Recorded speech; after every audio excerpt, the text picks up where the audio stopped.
this with Bryan Doherty. He's going to talk about today's reports. Go ahead, Bryan. Thank you, Linda. Good morning. The USDA reports this morning negative for corn. Ending stocks moved upward on a decrease of 100 million bushels in the export category. In addition, the world carryout numbers jumped as well, with rather large increases noted in the Argentine corn crop, now at 21 million metric tons versus the February estimate of 17.2 million.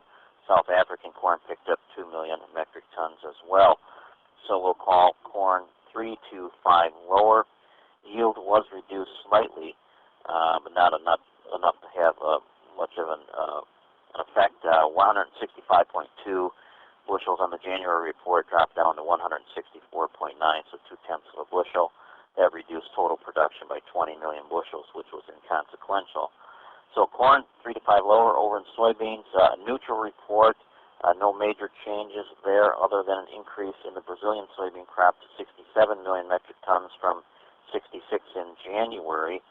As far as yield, basically no change from the January estimate, 44 bushels an acre, and carry out on beans 190 million bushels now from 210 on the February, so slightly friendly on that, or about a 10% reduction. So we'll call beans mixed. Lastly, wheat turned a little lower.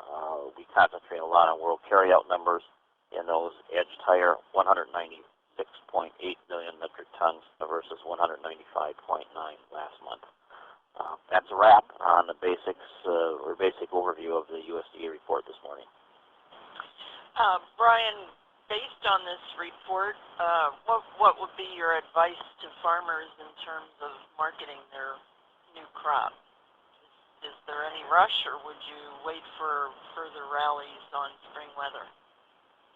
That's a great question, Linda. I think it depends. If you've got sales in place, or you're in that 25 to 35 or 50% sold area, and I hope some farmers are, because we saw futures around $4.50 for quite some time. I wouldn't do anything. I'd probably wait it out from a cash sales standpoint. I would still move forward with defensive posturing because the market doesn't have the right momentum, trend, or attitude right now. And I would buy puts, $4 or $3.90 puts, and then I'd either sell July calls or December calls on a fence strategy against that.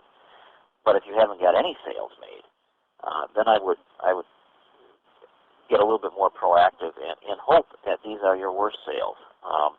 My concern is that when you look at the corn market, we could very easily see a range of $3 on the low side to possibly $5 on the high side. We're kind of in the middle right now, and I'm just worried if we have, we know we have moisture, so we get some sort of moisture. If we end up with a decent planting this spring, corn prices are likely to slide on just a lack of reason to buy it.